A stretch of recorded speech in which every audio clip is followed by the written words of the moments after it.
பிரதோஷம் சிவன் நஞ்சுண்டதால் வந்த நேரம்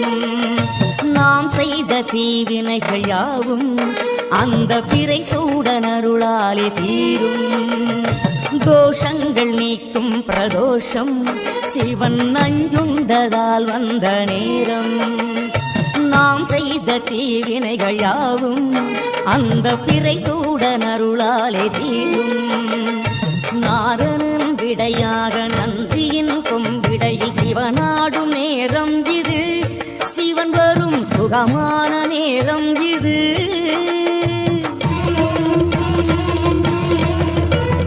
கருணாகரன் சுத்த சிவமானவன் கருணை பொழிகின்ற நேரம் இது